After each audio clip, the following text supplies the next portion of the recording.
क्षमा के समान मार्दव भी आत्मा का स्वभाव है।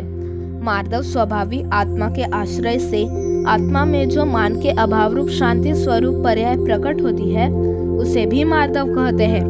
यद्यपि आत्मा मार्दव स्वभावी है तथापि अनादि से आत्मा में मार्दव के अभाव रूप मान कषाय रूप पर्याय ही प्रकट रूप से विद्यमान है। एक गुरुजी के पास 2 शिष्य निमित्त शास्त्र पढ़ते थे। उनमें से एक बड़ा घमंडी था और दूसरा विनयी था। एक बार दोनों शिष्य कहीं देशाटन को जा रहे थे। तभी घमंडी शिष्य कहता है कि मेरा निमित्त शास्त्र कहता है कि इस रास्ते से अभी अभी कोई हाथी निकल कर गया है। विनय उसे कहता है कि भाई, मुझे तो लगता है कि इस रास्ते से कोई हाथीनी निकली हो जो एक आग से कानी है और उस हाथीनी के ऊपर कोई गर्भवती रानी बैठी हो। तभी घमंडी शिष्य उसे कहता है कि नहीं नहीं, ऐसा कभी नहीं हो सकता। मैं जो कहता हूँ वही ठीक है। देखो, साफ साफ हाथी के पैर दिख रहे हैं। दूसरा लड़का बेचारा चुप हो जाता है। दोनों चलते चलते एक नगर में पहुंचते हैं। वहां मनाई जा रही खुशियां देखकर दोनों मित्र एक व्यक्ति से पूछते हैं, अरे भाई, आज क्या बात है? यहाँ इतनी खुशियां क्यों मनाई जा रही है? अभी अभी यहाँ राजमहल में रानी को पुत्र हुआ है, इसलिए खुशियां मनाई जा रही है। जाओ जाओ, राजा आज सबको दान बांट रहा है, तुम्हें भी देंगे। विनय उससे पूछता है कि क्यों भाई, क्या वह रानी अभी इसी मार्ग से हाथीनी पर बैठकर गई थी? व्यक्ति उससे कहता है कि हाँ हाँ, अभी अभी हाथीनी पर बैठकर घूमती हुई इसी रास्ते से रानी साहब पधारी थी कि पुत्र रत्न की प्राप्ति हुई है। विनय फिर प्रश्न करता है, क्या वह हाथीनी कानी थी? हाँ, वह तो जन्म से ही एक आग से आंधी है, लेकिन आप सबको यह कैसे पता लगा? तभी एक बुढ़िया पंडित जी से कहती है, अरे पंडित जी, जरा मेरे एक प्रश्न का उत्तर बता दोगे?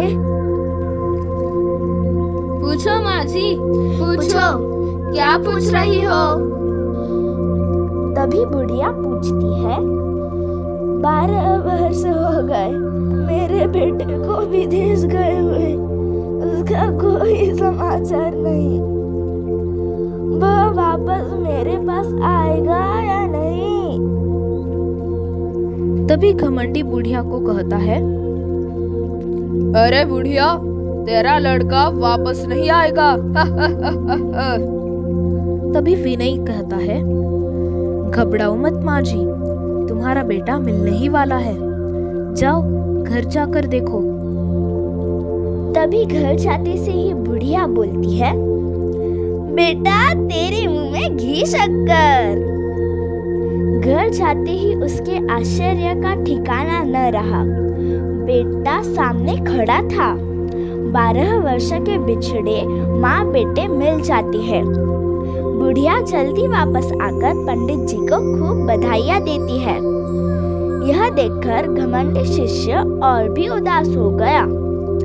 दोनों वापस गुरुजी के पास आ जाती है। विनय पूर्वक विनय शिष्य गुरुवर को प्रणाम करता है। नमस्कार गुरुजी। घमंडी शिष्य घमंड से कहता है, नमस्कार महाराज। गुरुजी कहता है, क्या बच्चों, सुकुशल यात्रा हो गई?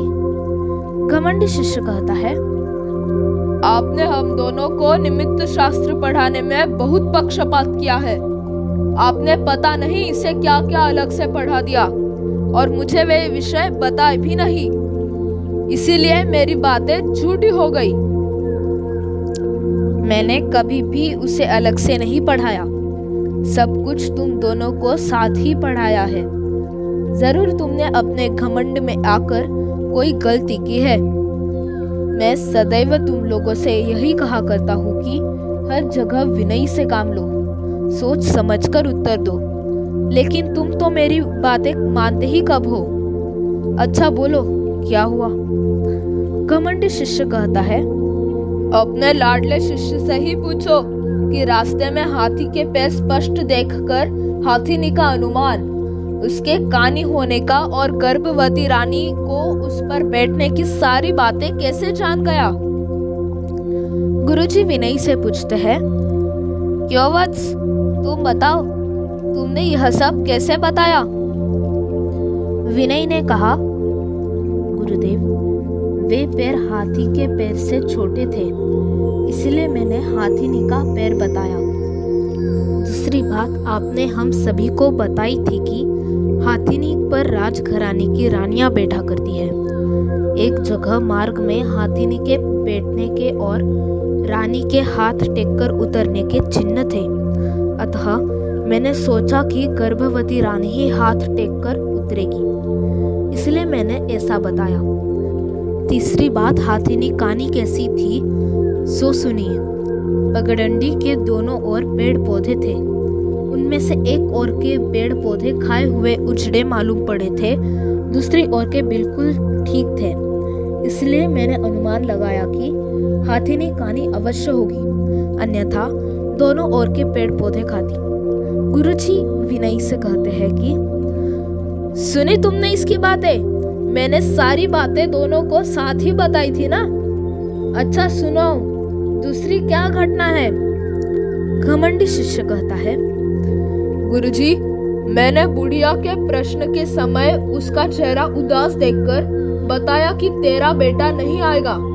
फिर गड़ा फूटकर देखा कि तेरा बेटा मर गया है, यही तो आपने बताया था, लेकिन मेरी बातें झूठी निकल गई।